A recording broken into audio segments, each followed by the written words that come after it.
열왕기하 7장 3절에서 8절 말씀을 통해서 성문 어기의 나병 환자라는 제목으로 하나님 말씀을 함께 나누겠습니다. 여러분, 세상을 살아갈 때 내가 마음대로 다 되던가요? 근데 살다 보면 그렇지 않은 경우들을 보게 됩니다. 결국은 내 뜻대로 되는 것이 아니라 하나님의 뜻대로 되는 것을 알게 되죠. 우리가 왜 기도해야 됩니까? 하나님의 뜻을 알기 위해서 기도해야 되는 것입니다. 그래서 기도는 내 뜻을 하나님께 관철시키는 게 아니라 하나님의 뜻을 찾는 것이 바로 기도라는 것이죠. 예레미야 33장 3절에 보면 너는 내게 부르짖으라 내가 너에게 응답하겠고 네가 알지 못하는 크고 은밀한 일을 너에게 보이리라.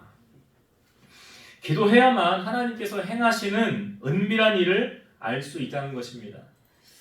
다니엘이라는 사람이 있었지요. 유다에서 바벨론에 포로로 잡혀가서 거기서 하나님의 은혜로 그 나라를 섬기는 일을 하게 되지 않았습니까? 이 바벨론 그 당시 통치하던 바벨론의 느부갓네살 왕이 그 자기가 통치하던 2년에 그 하루는 꿈을 꾸고 그로 말미암아 마음이 심히 번민하여 잠을 이루지 못합니다. 그래서 왕이 자기의 꿈을 알려주도록, 그러니까 이 박수, 술객, 점쟁이, 갈대와 술사들을 부릅니다. 그리고 그들을 왕 앞에 세우면서 왕이 이렇게 말합니다. 내가 꿈을 꾸고 그 꿈을 알고자 하여 마음이 번민하도다. 그러니까 거기 모인 사람들이 이렇게 왕에게 말하죠. 왕이여 만수무강하옵소서. 왕께서 그 꿈을 종들에게 알려주시면 우리가 해석하여 드리겠나이다. 그랬더니 왕이 이렇게 말해요. 내가 명령을 내렸나니 너희가 만일 그 꿈과 그 해석을 내게 알게 하지 아니하면 너희 몸을 쪼갤 것이며 너희의 집을 거름더미로 삼을 것이요 너희가 만일 꿈과 그 해석을 보이면 너희에게 선물과 상과 큰 영광을 나에게서 얻으리라. 그런즉 꿈과 그 해석을 내게 보이라. 지금 여러분이 왕이 하는 말이 이게 상식적으로 이해가 되는 말인가 생각을 해보세요. 꿈을 꿨는데 내가 꾼 꿈을 말도 하지 않아요. 그리고 내가 꾼 꿈이 뭔지도 그 꿈도 이야기하고 그 꿈도 해석하라라고 지금 왕이 이야기를 하는 거예요, 사람들에게. 그들이 다시 이렇게 대답을 합니다. 원하건대 왕은 꿈을 종들에게 이루소서, 알려주소서. 그리하면 우리가 해석하여 드리겠나이다. 이 사실 이게 맞는 말이잖아요. 근데 왕이 또 이렇게 말해요. 내가 분명히 아노라. 너희가 나의 명령이 내렸음을 보았는데도 시간을 지연하려 함이로다. 너희가 만일 이 꿈을 내게 알게 하지 아니하면 너희를 처치할 법이 오직 하나니 이는 너희가 거짓말과 망령된 말을 내 앞에서 꾸며 말하며 때가 변하기를 기다리려 함이라. 이제 그 꿈을 내게 알게 하라. 그리하면 너희가 그 해석도 내게 보일 줄을 알리라. 그러니까 꿈 얘기도 안 해주고 꿈도 얘기하고 해석도 해라. 그래야 너희가 내가 꾼 꿈도 해석할 거 아니냐라고 말하는 거예요. 그러니까 거기 모인 사람들도 이렇게 말하는 거예요. 세상에는 왕의 그 일을 보일 자가 한 사람도 없으므로 어떤 크고 권력 있는 왕이라도 이런 것도 박수에게나 술객에게나 갈대아 사람에게 물을 자가 없습니다. 왕께서 물으신 것은 어려운 일이라 육체와 함께 살지 아니하는 신들 외에는 왕 앞에 그것을 보일 자가 없나이다. 그러니까 이건 뭐 신만 한다는 거예요. 사람은 그렇게 알 수가 없다는 거예요. 그러니까 왕이 진노하고 화를 내면서 바벨론의 모든 지혜자들을 다 죽여라 라고 명령을 내립니다. 그 지혜자들과 이때 이제 다니엘과 그 친구들도 죽이려고 찾는데요. 왕의 근위대장 아리옥이라는 사람이 다니엘을 만나요. 아마 다니엘은 그 자리에 없었던 것 같아요.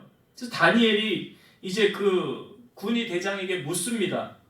왕께서 무엇 때문에 그렇게 준엄한 명령을 내리셨습니까? 그러니까 이 아리옥이 다 자초지종을 얘기하는 거예요. 왕이 꿈을 꿨는데 꿈 얘기해주지도 않고 그 꿈도 얘기하고 해석도 하라고 지금 하는데 아무도 그걸 못하고 있습니다 라고 이야기를 다니엘이 듣고 가서 왕을 찾아가는 거예요.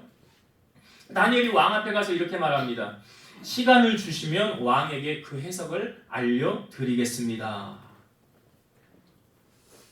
지금 다니엘이 이게 말이 되는 말을 왕에게 하는 겁니까?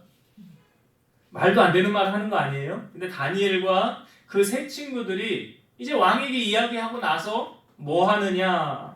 뭐 합니까? 기도하세요.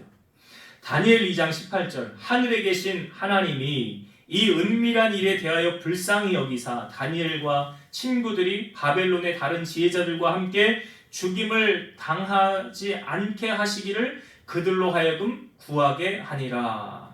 그러니까 이 은밀한 일을 하나님 보여주세요. 알려주세요. 하나님은 하실 수 있지 않습니까? 그렇죠. 여러분, 우리가 믿는 하나님이 못하실 게 있어요, 없어요?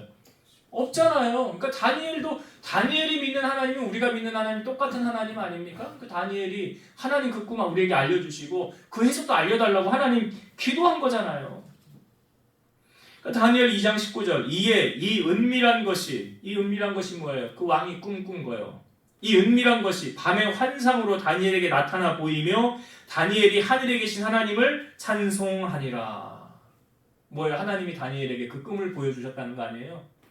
꿈을 보여주셨다는 것은 해석도 다 하나님이 해주셨다는 거죠. 그것을 보고 나서 다니엘이 이렇게 하나님을 찬송하죠. 영원부터 영원까지 하나님의 이름을 찬송할 것은 지혜와 능력이 그에게 있음이로다. 그는 때와 계절을 바꾸시며 왕들을 패하시며 왕들을 세우시며 지혜자에게 지혜를 주시고 총명한 자에게 지식을 주시는도다. 그는 깊고 은밀한 일을 나타내시고 어두운 데 있는 것을 아시며 또 빛이 그와 함께 있도다. 나의 조상들의 하나님이여 주께서 이제 내게 지혜와 능력을 주시고 우리가 주께 구한 것을 내게 알게 하셨사오니 내가 주께 감사하고 주를 찬양하리이다. 곧 주께서 왕의 그 일을 내게 보이셨나이다. 그러니까 다니엘이 하나님을 향하여 찬송하며 올려드리는 거잖아요. 그러니까 하나님은 우리를 통하여 영광 받기를 원하시는 거예요. 그러니까 아무도 그 해석을 못할 때 다니엘이 이제 왕 앞에 서서 왕이시여 왕이 꾼 꿈은 이러이러하지 않습니까? 그 해석은 이러이러하지 않습니까? 라고 이야기하니까 왕이 깜짝 놀라죠. 성경에 보니까 왕이 다니엘에게 절을 해요. 그래서 뭐라고 그러냐면 너의 하나님이 정말 살아계신 신이시구나 라고 말합니다. 그러니까 다니엘이 왕 앞에서 높임을 받는 거예요. 그리고 하나님 앞에 영광을 돌리게 되지 않습니까? 근데 이와 비슷한 사건이요, 오늘 우리가 읽은 본문의 내용이 앞부분에 있습니다. 이 아람 왕이 이스라엘과 더불어 싸울 때에 이 아람 왕이 이제 작전을 짜지 않습니까? 우리가 유리한 고지를 점령해서 이스라엘을 치러 가자 하고 작전을 딱 짜면 먼저 이스라엘이 어떻게 알고 거기를 딱 준비하고 있더라는 거죠.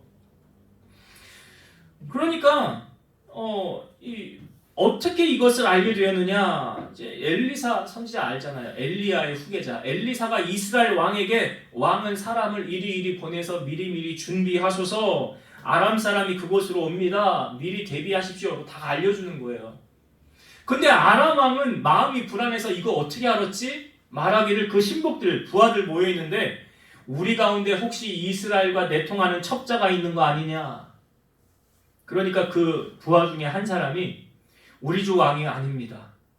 오직 이스라엘 선지자 엘리사가 왕의 침실에서 하신 말씀을 이스라엘 왕에게 다 고하나이다. 그러냐? 그러면 우리가 전쟁에서 이기기 위해서 먼저 엘리사를 제거해야 되겠구나. 엘리사가 어디 있는가 알아보라. 그리고 그를 잡자. 그러니까 엘리사가 도단이라는 곳에 있습니다. 그랬더니 아람 왕이 자기 말과 병거와 많은 군사를 보내어서 그곳을 둘러 에워쌉니다. 밤에 이렇게 은밀하게 와서 다 성을 둘러싼 거예요. 엘리사가 있는 그곳에. 그러니까 아침에 엘리사의 사환이 일어나 보니까 이 군사들이 말과 병과 성읍들이 성읍을 에워싼 것을 보고 주인 엘리사에게 찾아와서 이렇게 말하죠. 아, 내 주여, 내 주여, 우리가 어찌하리이까? 지금 이 상황에 어찌하면 좋겠습니까? 그랬더니 엘리사가 이렇게 말해요. 두려워하지 말라. 우리와 함께한 자가 그들과 함께한 자보다 많으니라 라고 얘기해요. 아니, 만약에 그것을 알았다고 한다면 이 사환이 게하시인데 게하시가 와서 주인에게 큰일 났습니다, 큰일 났습니다 이런 말 하겠어요? 안 하죠. 근데 뭐예요? 몰랐다는 거잖아요. 안 보였다는 거잖아요. 자, 우리가 이 부분을 성경을 한번 볼게요. 6장 17절부터 보겠습니다. 자, 열왕기하 6장 17절부터 그러니까 19절까지 볼게요. 자, 지금 17절 엘리사가 이제 기도하여 이르되 여호와여 원하건대 그의 눈을 열어서 자기 사환의 눈을 열어서 보게 하옵소서 하니 여호와께서 그 청년의 눈을 여심해 그가 보니 불말과 불병거가 산에 가득하여 엘리사를 둘렀더라.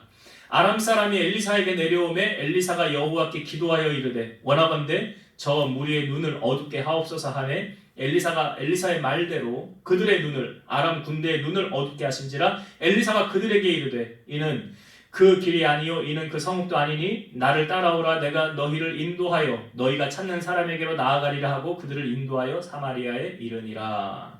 자, 사환의 눈을 기도하면서 하나님 열어주옵소서 해서 그 사환의 눈이 열렸더니 뭐가 보였어요?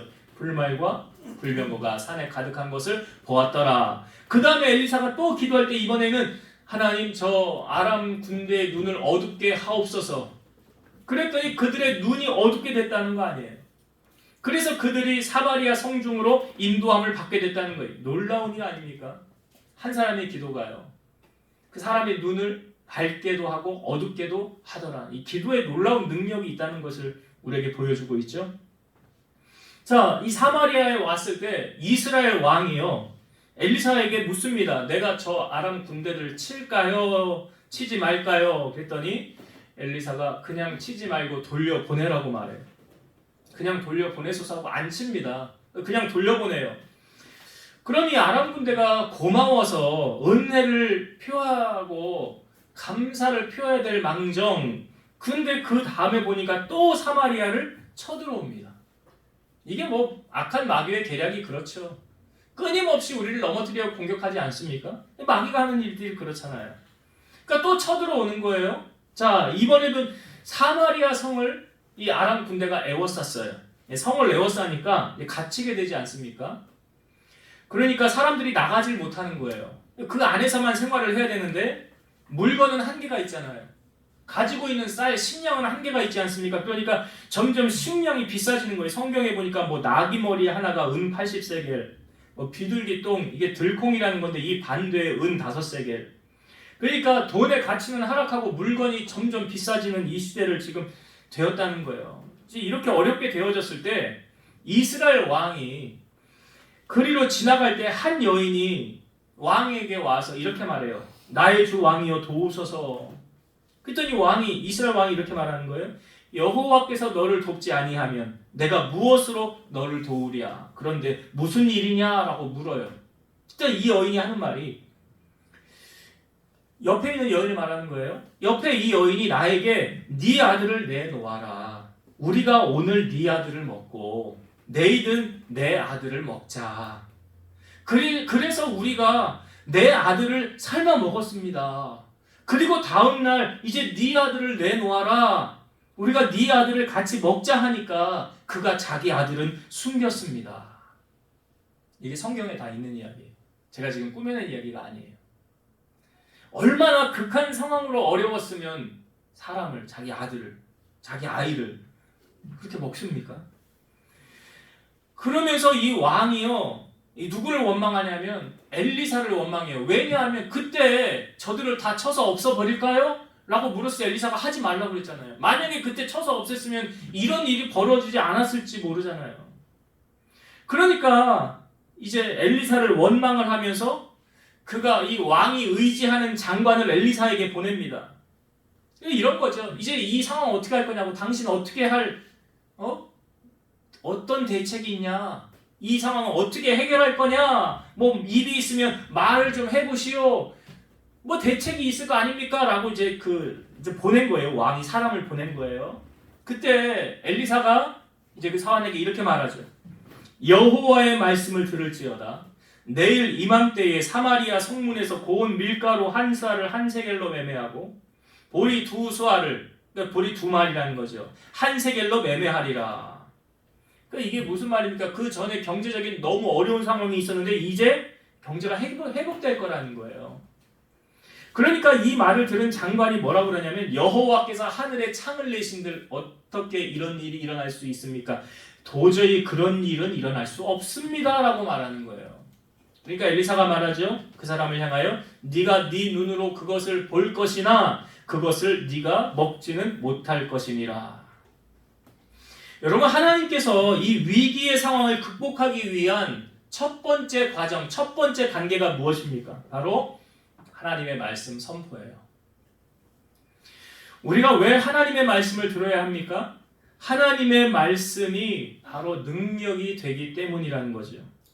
이 세상 모든 만물을 누가 창조하셨습니까? 하나님 창조하셨지요. 근데 하나님 뭘로 창조하셨어요? 히브리서 11장 3절 믿음으로 모든 세계가 하나님의 말씀으로 지어진 줄을 우리가 아나니 보이는 것은 나타난 것으로 된 것이 아니니라. 믿음으로 모든 세계가 하나님의 말씀으로 지어졌다. 믿음의 조상이라고 하면 아브라함 얘기하죠. 여러분, 아브라함이 75세 하나님께로부터 부름을 받았어요. 그가 하나님이 어느 곳으로 가라라고 말씀하지 않았어요. 그런데 그가 붙잡고 간 것이 있어요. 무엇입니까? 창세기 12장 4절 이에 아브라함이 여호와의 말씀을 따라갔고 롯도 그와 함께 갔으며 아브라함이 하란을 떠날 때에 75세였더라. 아브라함이 뭐 붙잡고 갔어요? 말씀 붙잡고 갔어요. 우리 인생의 나침판은 무엇입니까? 하나님 말씀이죠. 시편 119편 105절 주의 말씀은 내 발의 등이요 내 길의 빛이니이다. 예수님의 제자 베드로와 야고보와 요한이 물고기 잡으려고 했는데 한 마리도 못 잡은 날이 있었어요. 헛장치고 그물을 씻고 있는데 예수님이 오십니다. 그리고 그물을 정리하는 그들에게 예수님이 배를 타시고 배를 조금 띄워라. 배를 띄웠어요. 그리고 나서 예수님이 무리를 가르치시더니 그 다음에 말씀을 마치시고 라는 표현이야. 뭐 한 거예요? 배 위에서 예수님이 예배 드린 거잖아요. 선상 예배. 예수님이 예배를 드리고 난 다음에 말씀을 마치시고 이렇게 말씀을 하십니다. 깊은 데에 가서 그물을 내려 고기를 잡으라. 베드로가 말합니다. 선생님, 우리들이 밤이 새도록 수고했을 때 잡은 것이 없지만은 말씀에 의지하여 내가 그물을 내리리이다. 베드로가 뭘 붙잡았어요? 말씀 붙잡았어요. 말씀 붙잡고 그 말씀에 순종하여 그물을 내렸더니 2배 가득 채우게 되었더라. 이 베드로의 어부 인생에 있어서 이런 기적은 없었던 거죠. 그러니까 베드로가 주님 앞에 엎드리면서 주여 나를 떠나서서 나는 죄인입니다 라고 고백하잖아요. 엘리야를 섬겼던 사르밧 과부 있죠. 사르밧 과부의 기적도 어디에서 비롯되어졌습니까? 이 엘리야가 물을 달라, 물떡 갈 때 떡을 좀 달라, 떡 없습니다. 우리 집에 가루 조금하고 밀가루 조금, 병에 기름 조금 있는 거 그걸로 마지막 한 끼 해먹고 이제 내 아들하고 세상 끝낼 겁니다 라고 말할 때 그거 만들어서 먼저 내게로 가져와라 그래요. 하나님께 가져오라는 거예요. 사람에게 하는 게 아니에요. 네가 만약 내 말에 순종하면 하늘에서 비가 다시 내리기 전까지 너의 통의 가루와 병의 기름이 떨어지지 않을 것이니라. 상식적으로 이해 안 되는 거잖아요.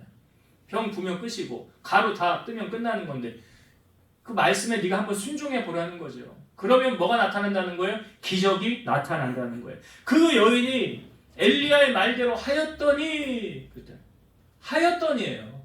순종했더니 엘리야의 말대로 하나님께서 여호와께서 엘리야를 통하여 하신 말씀대로 그대로 되어졌더라.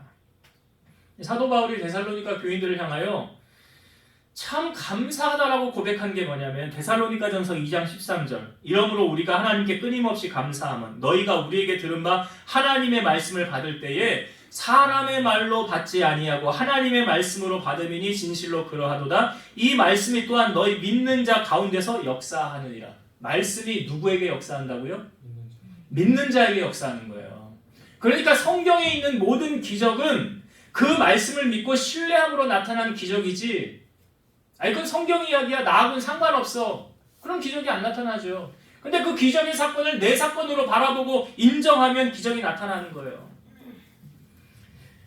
태초에 말씀이 계시니라 이 말씀이 하나님과 함께 계셨으니 말씀이 곧 뭐래요? 하나님이시다라고 요한복음 1장 1절에 나오고요. 말씀이 육신이 되어 우리 가운데 오신 그분이 누구시래요? 예수 그리스도예요. 예수님이 행하신 첫 번째 기적 잘 아시죠? 물이 포도주가 된 거예요. 예수님이 행하신 두 번째 기적은요. 똑같은 장소에서 일어났던 그 가버나움이라는 곳에서 일어났던 두 번째 기적은 무엇이었느냐? 왕의 신하의 아들이 병들어서 거의 죽게 됐어요. 그래서 예수님에게 가서 도움을 요청합니다. 내려오셔서 내 아들의 병을 고쳐주소서. 예수님이 이렇게 말씀하세요. 너희가 표적과 기사를 보지 아니하면 도무지 나를 믿지 아니하는구나. 이 신하는 급해요. 주여 빨리 내려오셔서 내 아이가 죽기 전에 내려오셔서 얼마나 위급한 상황인지 아시겠죠. 빨리 좀 오셔서 주님이 좀 내 아들 좀 고쳐주세요 라고 말할 때 예수님이 이렇게 말씀하세요. 가라 네 아들이 살아있느니라 그래요. 그래서 예수님의 말씀을 믿고 내려갈 때 올라오는 종들을 만납니다. 이 종들이 기뻐서 이렇게 주인에게 말하는 거예요. 당신 아들이 살아있습니다. 그래서 언제부터 낫기 시작했느냐라고 물으니까 어제 제7시 어제 제7시 오늘 우리 시간으로 말하면 오후 1시에 열기가 떨어졌습니다 라고 종들이 이야기를 하는 거예요. 그래서 가만히 보니까 예수님께서 네 아들이 살아있다 말씀하신 그때인 줄 알고 자기와 그 온 집안이 다 믿게 되었더라. 예수님의 말씀은 시와 공간을 초월하신다는 거예요. 우리가 왜 말씀을 들어야 합니까? 여러분, 말씀을 듣는 자리는 기적을 준비하는 자리예요. 말씀은 죽은 자도 살아나게 되죠. 예수님이 죽은 나사로가 죽은 지 4일 됐었잖아요. 죽은 지 4일 된 나사로를 주님이 어떻게 다시 살리셨습니까? 먼저 주님이 하나님을 향하여 기도하는 장면이 있었어요. 아버지, 내 기도를 들으신 걸 감사합니다. 내가 기도한 건 이 둘러선 무리를 위함입니다 라고 하고 말씀하시되 나사로야 나오라 그러니 나사로야 나오라. 그러니까 큰 소리로 부르실 때 죽은 자가 걸어서 나와서 돌아다니더라는 거예요. 그래서 묶여있는 이것을 풀어놓아 다니게 하라 주님이 말씀하십니다. 시편 119편 50절 이 말씀은 나의 고난 중에 위로라 주의 말씀이 나를 살리셨기 때문이니이다. 여러분, 하나님은 오늘도 우리에게 말씀하고 계세요. 뭘 하시려고요? 기적을 창출하시려고요. 그리고 하나님은 또한 그 말씀을 순종하기를 원하시는 그 기적을 이루실 사람을 찾고 계신다는 것입니다. 우리의 생각과 하나님의 생각이 좀 다르다고 제가 처음 서두에 말씀을 드렸는데요. 하나님은 어떤 방법으로 지금 이스라엘이 처해 있는 이 위기를 어떤 방법으로 해결해 가시는지 오늘 우리가 읽은 본문에 나오는데요. 자, 오늘 우리가 읽은 본문 3절과 4절을 한번 다시 보겠습니다. 네, 열왕기하 7장 3절과 4절 말씀. 여기에 등장하는 주인공들이 누군지 보세요. 제가 읽어볼게요. 성문 어귀에 나병 환자 4사람이 있더니 그 친구에게 서로 말하되 우리가 어찌하여 여기 앉아서 죽기를 기다리랴. 만일 우리가 성읍으로 가자고 말한다면 성읍에는 굶주림이 있으니 우리가 거기서 죽을 것이요. 만일 우리가 여기서 머무르면 역시 우리가 죽을 것이라. 그런즉 우리가 가서 아람 군대에게 항복하자. 그들이 우리를 살려두면 살 것이요 우리를 죽이면 죽일 것이라 하고. 자, 여기에 등장하는 사람들이 어떤 사람들입니까? 나병 환자죠. 자, 나병 환자는 공동체 생활을 할 수 없는 사람들이에요. 격리되어져 있는 사람들이죠. 그러니까 지금 성에 둘러싸여 있는 거기 안에서 생활을 못하고 밖에 나와서 생활을 해야 되는 사람들이에요. 자, 이 밖에 나와 있는 나병 환자 4명이서 뭐라고 지금 대화를 나눕니까? 야, 우리 여기 앉아서 그냥 가만히 죽는 거보다 어차피 여기 있으면 굶어 죽잖아. 그리고 성으로 가봤자 성 안에도 굶주림이 있으니 먹을 것이 없잖아. 그러니까 우리 차라리 아람 군대에게 가서 우리 항복하자. 아람 군대에게 가서 그들이 그냥 우리를 죽이면 그냥 죽고 그들이 그냥 우리를 뭐 포로로 해주던가 뭐 받아주면 그냥 거기서 살자라고 이야기를 하는 거예요. 그러니까 이들이 집에 가고 싶어 갈 수도 없고 뭐 공동체 생활을 할 수도 없고 비참한 인생 살아야 되는 아무도 찾아주지도 않는 그런 그들에게 무슨 꿈이 있습니까? 무슨 희망이 있을까요? 여러분, 혹시 이 모습이 오늘 우리의 모습은 아닙니까? 오늘 우리 왜 살아야 되는지, 내가 무엇을 향해 달려가고 있는지. 근데 우리가 알아야 될 사실은 하나님은 이런 값어치 없는 인생을 찾아오셔서 하나님의 일을 이루는 도구로 사용하고 계시더라는 거죠. 사탄은 우리에게 와서 이렇게 속삭입니다. 니까짓 게 뭘 하겠어? 넌 세상에 필요 없는 존재야. 없어져 버려. 너 살아서 뭐하니? 죽어버려라. 여러분, 이런 사탄의 게임에 속지 마십시오. 하나님은 우리를 위대한 걸작품으로 만드셨어요. 우리를 창조하셨을 때 누구 형상으로 만드셨어요? 하나님의 형상대로 만드셨어요. 그것은 다른 말로 우리를 가치 있는 존재로 만드셨다는 것이고, 주님은 우리를 향하여 내가 세상의 모든 것을 다 주어도 너와 바꾸지 않을 거야 라고 말씀하실 정도로 우리를 사랑하고 계신다는 사실이죠. 그래서 하나님의 자녀는 자존감을 갖고 자존심은 버려야 되는 거예요. 자존감은 무엇입니까? 자신을 존귀하게 대하는 거예요. 우리 한번 옆 사람에게 이렇게 말합시다. 당신은 하나님의 걸작품이십니다. 시작. 당신은 하나님의 걸작품입니다. 한 번 더. 나는 하나님의 걸작품이다. 여러분, 하나님이 여러분들을 만드시고 얼마나 기뻐하셨겠어요. 그러니까 마귀는 우리를 절망 가운데 몰아가고 무기력감을 주고 희망을 빼앗아 가지만, 하나님 아버지는 우리에게 희망을 주시고 너는 존귀한 자야 라고 말씀하시고 새로운 희망을 주시고 우리로 하여금 새로운 일을 이루어가길 원하시는 그런 아버지이신 줄로 믿으시기 바랍니다. 그러니까 오늘 나병 환자를 통하여서 하나님이 일하셨다는 것은 우리에게 하나님은 이런 작고 미약한 자를 통해서도 하나님 일하시고 계신다는 것을 우리에게 보여주고 있죠. 자, 이 나병 환자들이요, 여기서 차라리 굶어 죽느니 우리가 죽기 아니면 까무러치기로 나가보자. 이게 뭐예요? 죽으면 죽으리라는 심정으로 나아가는 거예요. 굶어 죽으나 맞아 죽으나 죽는 거는 똑같이 죽는 거 아니냐. 그러니 우리 적진으로 한번 나아가보자. 그냥 막연히 죽을 날 바라는 사람처럼 무기력에 빠져서 아무것도 하고 있지 않으면 거기에 어떤 기적이 나타나겠습니까? 어떤 하나님의 역사가 나타나겠습니까? 여러분, 하나님은 능치 못하심이 없으신 분이라면서요. 그럼 모든 것을 가능하신 분이라면서요. 그러면 여러분들 정말 죽기 살기로 하나님 앞에 매달려 보셨습니까? 아니, 어떤 문제를 가지고 정말 죽기 살기로 내가 하나님 정말 살아계시면 내가 정말 여기 한번 올인해 보겠습니다.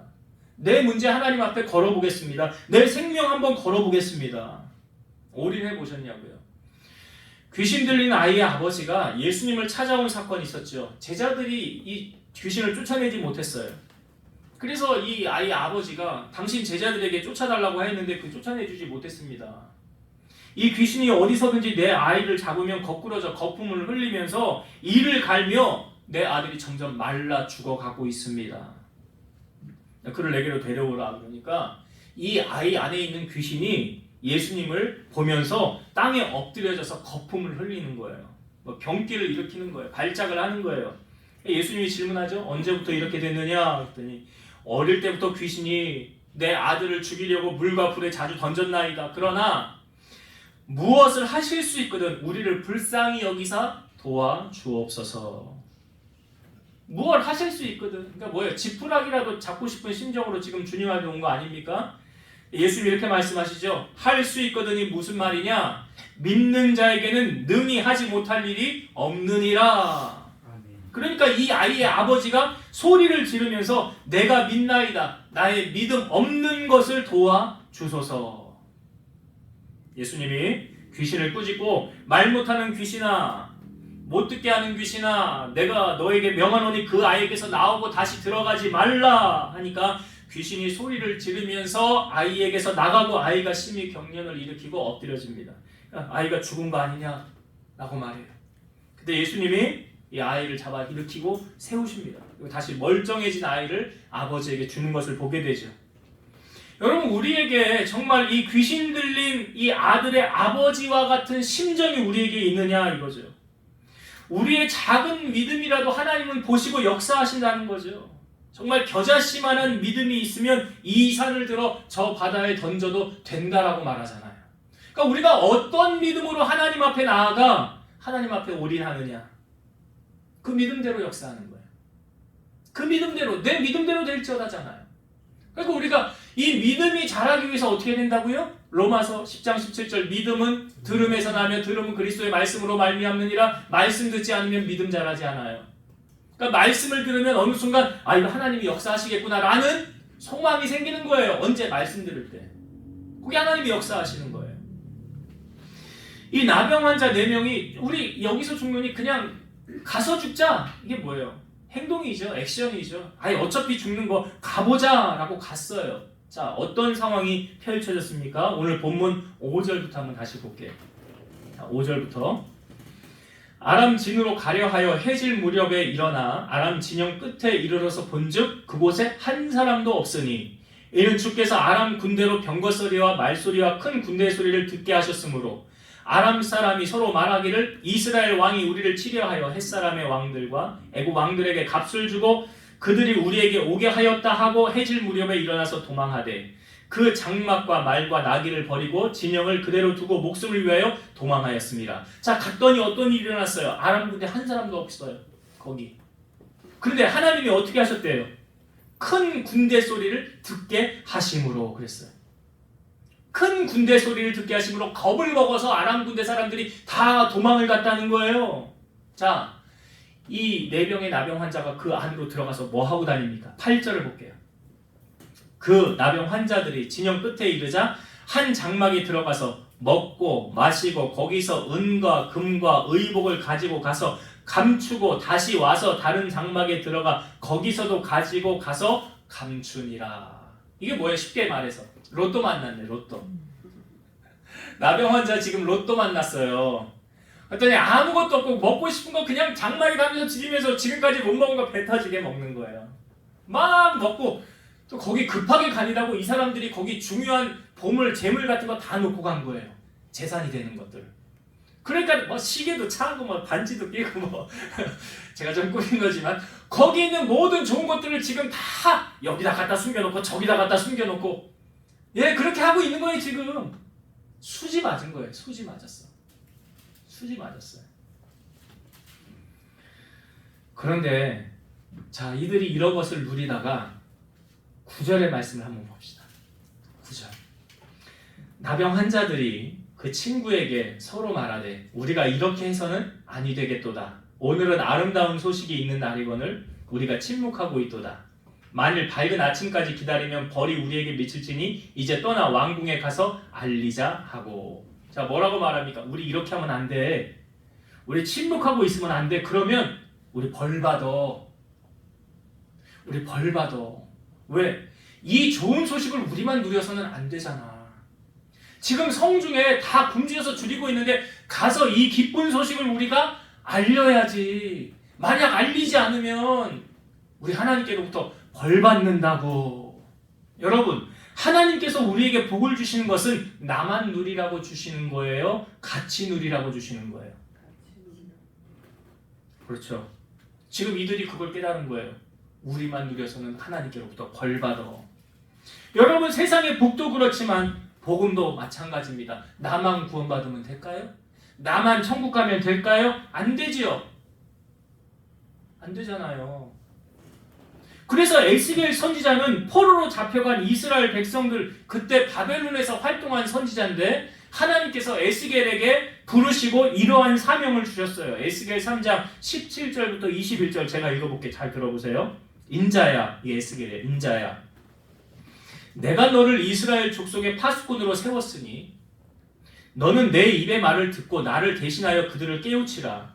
가령 내가 악인에게 말하기를 너는 꼭 죽으리라 할 때에 네가 깨우치지 아니하거나 말로 악인에게 일러서 그의 악한 길을 떠나 생명을 구원하게 하지 아니하면 그 악인은 그의 죄악 중에서 죽으려니와 내가 그의 핏값을 네 손에서 찾을 것이고 네가 악인을 깨우치되 그가 그의 악한 마음과 악한 행위에서 돌이키지 아니하면 그는 그의 죄악 중에서 죽으려니와 너는 네 생명을 보존하리라. 무슨 말인지 아시겠어요? 이해가 되냐고요?